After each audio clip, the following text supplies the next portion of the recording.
नमस्ते, सदा वसले मातृभूमि। आप सभी के लिए खुशखबरी ये है कि ऑनरेबल इलाहाबाद हाई कोर्ट में जो पिटीशन गई थी ज्ञानवापी केस को लेकर, ज्ञानवापी केस के विषय में मैं आपको बता दूं कि ज्ञानवापी के मामले में जो सर्वे हुआ था, उस सर्वे में नीचे का तहखाना जब खोला गया था तो उस तहखाने के अंदर मूर्तियां मिली थी, उस तहखाने में दीवारें मिली थी, उस तहखाने में पूछा पाठ के एविडेंस मिले थे। उस एविडेंस को लेकर पहले 16 जनवरी को डिस्ट्रिक्ट मैजिस्ट्रेट को उसका कस्टोडियन बना दिया गया था, रिसीवर अपॉइंट कर दिया गया था। उसके बाद अभी रिसीवर अपॉइंट करने के बाद, रिसीवर अपॉइंट करने का मतलब था कि उसकी स्थिति ले ले, लॉ एंड ऑर्डर मेंटेन कर ले।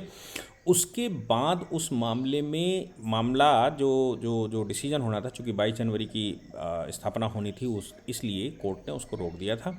फिर 26 जनवरी आ गई, कोर्ट ने रोक दिया। 31 तारीख को कोर्ट ने ऑर्डर कर दिया। डिस्ट्रिक्ट जज बनारस ने ये कहा कि भाई पूजा पाठ अलाउ किया जाता है। 1993 में जो ऑर्डर किया गया था, 1993 में जो मुलायम सिंह सरकार के द्वारा वहाँ पूजा पाठ रोक दी गई थी, वो ऑर्डर बिना किसी आधार के था, उसका कोई ग्राउंड नहीं बनता। चूँकि सदियों से वहाँ पर पूजा पाठ चली आ रही है, ऊपर मस्जिद बनी हुई है तो क्या हुआ, लेकिन तहखाने में चूँकि पूजा पाठ चली आ रही है, इसलिए उस तहखाने में पूजा पाठ जारी रखी जानी चाहिए। मुलायम सिंह का आदेश वो गलत था। प्रशासन को आदेश दिया गया कि प्रशासन उसमें 7 दिन के अंदर कस्टडी लेने के बाद पूजा पाठ लॉ एंड ऑर्डर मेंटेन करे। प्रशासन ने 7 घंटे के अंदर ही उसकी सफाई करवाई।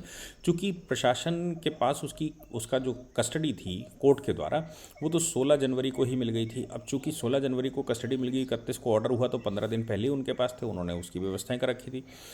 जैसे ही कोर्ट ने ऑर्डर किया 31 तारीख को और ये कहा कि भाई 7 दिन के अंदर करवाएं, तो उन्होंने उसको 7 घंटे के अंदर ही शुरू करवा दिया। बैरिकेटिंग वगैरह वहाँ पर लगा हुआ था, उस बैरिकेटिंग वगैरह को उन्होंने हटा दिया और जो सर्वे वगैरह का काम था वो सब पहले पूरा हो ही चुका था। हाँ, ये बात ज़रूर यहाँ पर मेंशन करने वाली है कि जब 1996 में सर्वे का ऑर्डर किया गया था, तो 1996 में कीज़ क्योंकि उसकी 93 में प्रशासन के पास थी, तो प्रशासन ने की नहीं दी थी। एक ताला और जो व्यास जी का पहले से लगा हुआ था, उस ताले की कीस उसमें खोली गई, ये बात उस सर्वे रिपोर्ट में आई थी। अभी कीस उनके पास हैं, तो ये चूँकि इन्होंने दरवाज़ा तोड़ ताड़ के बराबर कर दिया था और दरवाज़ा अब उसमें है नहीं, कोई प्रवेश का रास्ता नहीं, लेकिन कीज़ हैं। इस बात को लेकर ये लोग सुप्रीम कोर्ट गए थे। सुप्रीम कोर्ट ने कल सुनने से मना कर दिया था और कहा था जब नीचे इलाहाबाद हाई कोर्ट में मामला चल रहा है तो आप हाई कोर्ट जाइए, चूँकि डिस्ट्रिक्ट कोर्ट की रिलीफ है इसलिए हाई कोर्ट जाइए। ये गलत प्रैक्टिस मत डालिए कि आप हर बात को लेकर डिस्ट्रिक्ट कोर्ट का ऑर्डर हुआ और अब चले आए सुप्रीम कोर्ट। आपके पास नीचे कॉन्स्टिट्यूशनल कोर्ट भी है, उस कोर्ट में जाइए। हालांकि जब उन्होंने डिनाई कर दिया तो मामला हाई कोर्ट चला आया। हाई कोर्ट में मेंशन किया गया, हाई कोर्ट ने सुनने को तैयार हो गया। हाई कोर्ट में ऑनरेबल जस्टिस अग्रवाल उन्होंने, या मैं क्या बताऊं, ऑनरेबल जस्टिस मतलब कोर्ट ने ये आदेश, उनके आदेश पर अपील को सुना और सुनने के बाद वो जिस नतीजे पर पहुँचे वो देखने वाली बात है, वो समझने वाली बात है। ऑनरेबल कोर्ट के सामने जो इस समय प्रश्न था वो ये था, क्या उसमें सुनवाई शुरू कर दी जाए या अनुमति दे दी जाए कि नहीं दे दी जाए। इस बात को लेकर पिटिशनर मिस्टर नकवी प्रेजेंट हुए। उन्होंने कहा कि साहब वहाँ पूजा कर दी, इतनी अर्जेंसी क्या थी, 7 दिन का टाइम दिया था, हमें अपील भी नहीं करने दी, हमें वहाँ भी नहीं जाने दिया, हमें यहाँ भी नहीं जाने दिया, 7 घंटे के अंदर कर दिया।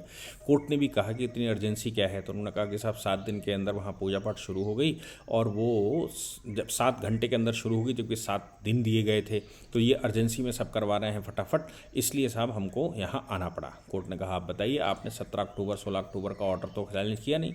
16 अक्टूबर जिस समय रिसीवर अपॉइंट किया गया था, इनके डिस्ट्रिक्ट मजिस्ट्रेट को कस्टडी दी गई थी, उस समय तो आपने उस पर कोई ऑब्जेक्शन नहीं लगाया। आप पूजा पाठ पर ऑब्जेक्शन लगा रहे हैं जो फाइनल ऑर्डर है। जब कस्टडी डिस्ट्रिक्ट मजिस्ट्रेट को दी गई थी उसी पर ऑब्जेक्शन लगाना चाहिए था कि भाई कस्टडी क्यों दे दी गई। तो उन्होंने कहा कि आपने उसको चैलेंज नहीं किया और आप चैलेंज करने ये चले आए। बहुत सारी बहसें उसमें होती रही, कोर्ट भी अपने हिसाब से पूछता रहा। उसके बाद विष्णु शंकर जैन का नंबर आया तो उन्होंने कहा कि साहब कीज़ हमारे पास हैं, कोर्ट का ऑर्डर है, उसमें मूर्तियां पाई गई हैं, 93 तक हम पूजा उसमें कर रहे थे।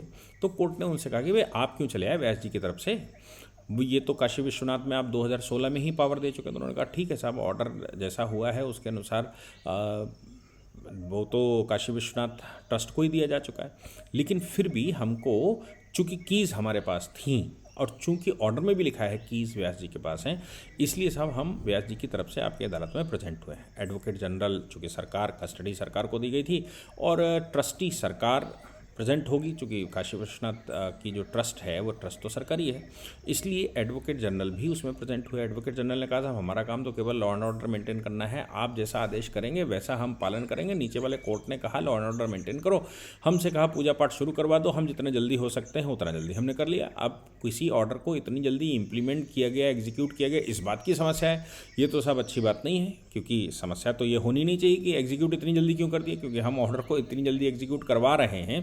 ये तो हर्ष का विषय होना चाहिए कोर्ट के लिए कि आपने 7 दिन का टाइम दिया, हमने 7 घंटे में शुरू करवा दिया। बाकी हमारा कोई रोल नहीं है, हम तो साहब यहाँ लॉ एंड ऑर्डर मेंटेन करने के लिए बैठे हैं। पिटिशनर जाने वो जाने। विष्णु शंकर जैन से उन्होंने पूछा कि तुम क्यों इसमें इंटरेस्ट ले रहे हो, सरकार के पास कीज़ हैं। तो उन्होंने कहा साहब कीज़ हमारे पास थी, ऑर्डर में लिखा हुआ है, इसलिए हम यहाँ पर आए हैं। सामने वाला ये कहता रहा कि साहब पूजा पाठ वहाँ पर शुरू हो गई है, ये गलत हो गया है ये। तो कोर्ट ने कहा भाई देखो, नीचे जो इंतरिम आप जो आए हैं ना, इंतरिम स्टे लेने के लिए आए हैं, नीचे का जो ऑर्डर है, मतलब जो ऑर्डर डिस्ट्रिक्ट कोर्ट ने किया, वो ऑर्डर को हाई कोर्ट में आप चैलेंज करेंगे, उस समय उसकी हम पूरी सुनवाई करेंगे। लेकिन आज इस स्टेज पर वहाँ पर ये कह दिया जाए कि स्टे दे दिया जाए पूजा पाठ में, चूँकि हाई कोर्ट का ऑर्डर है और हमें कोई सब्सटेंस इसमें नहीं दिखता कि ऑर्डर दे दिया जाए, क्योंकि 1993 तक वहाँ पूजा होती रही है, इस बात के एविडेंसेस हैं।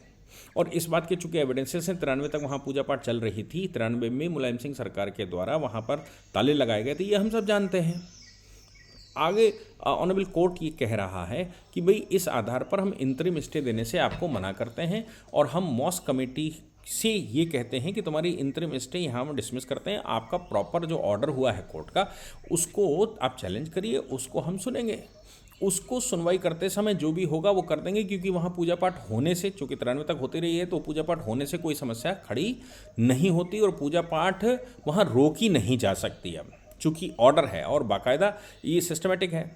हालांकि कोर्ट ने फाइनल ऑर्डर में स्टे को डिसमिस, स्टे एप्लीकेशन डिसमिस किया है और पूजा पाठ कंटिन्यू रहेगा, लेकिन इसका मतलब ये अंतिम ऑर्डर नहीं। अभी इस इंतरिम ऑर्डर के खिलाफ ये सुप्रीम कोर्ट फिर जाएंगे, चूंकि सुप्रीम कोर्ट ने इनको वापस भेजा था। सुप्रीम कोर्ट आज फिर मेंशन किया जाएगा, कल हो सकता है सुप्रीम कोर्ट इसकी सुनवाई करे और फिर सुप्रीम कोर्ट इंतरिम आदेश क्या करता है वो देखने की बात है। लेकिन सुप्रीम कोर्ट के कोई भी आदेश के बाद भी ये फाइनल नहीं है, चाहे स्टे दे दिया जाए चाहे स्टे न दे दिया जाए, ये फाइनल नहीं है। फाइनल तब होगा जब बनारस कोर्ट का जो डिस्ट्रिक्ट कोर्ट का ऑर्डर है, जो डिस्ट्रिक्ट कोर्ट का जजमेंट है, वो जजमेंट हाई कोर्ट में चैलेंज होगा और मेरिट पर उस पर डिसाइड होगा कि वाकई में उसकी सिचुएशन क्या है, वाकई में उसकी पोजीशन क्या है, जो एविडेंसेस हैं वो अप्रिशिएट किए जाने लायक हैं कि नहीं है, कानून उसमें देखने लायक है कि नहीं है, कानून सपोर्ट कर रहा है कि नहीं कर रहा है ऑर्डर का। ये सब कुछ अभी फिर से पहली अपील में जो हाई कोर्ट में आएगी उस अपील में सुना जाएगा। अभी इसको फाइनल नहीं कह सकते, किंतु अभी ज्ञानवापी में पूजा पाठ चालू रहेगी, इस बात के आदेश तो ऑनरेबल कोर्ट से हो गए हैं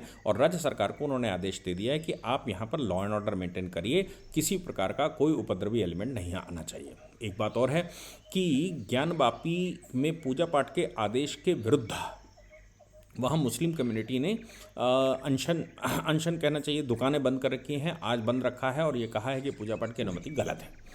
इसको ध्यान में रखते हुए पूरे प्रदेश में लॉ एंड ऑर्डर को मेंटेन करने के लिए राज्य सरकार, आज चूंकि शुक्रवार का दिन है, राज्य सरकार ऑलरेडी बहुत सारी फोर्सेस चारों ओर लगा चुकी है। जो सेंसिटिव क्षेत्र हैं वहाँ पर इतनी फोर्स है कि अगर किसी प्रकार का कोई नमाज के बाद दंगा होता है या किसी प्रकार का कोई एक्शन लिया जाता है, किसी प्रकार की कोई संभावना दिखती है, तो बहुत तोड़ा जाएगा इंसान। इसमें कोई दोहराए नहीं होना चाहिए। उत्तर प्रदेश में योगी आदित्यनाथ जी की सरकार है और आदित्यनाथ की सरकार के विषय में हम सब जानते हैं कि वो किस प्रकार से लॉ एंड ऑर्डर को मेंटेन करते हैं। हाई कोर्ट का आदेश सराखों पर, हाई कोर्ट ने आदेश नहीं किया बल्कि उनकी एप्लीकेशन को डिसमिस किया है। जय हिंद, जय भारत, वंदे मातरम।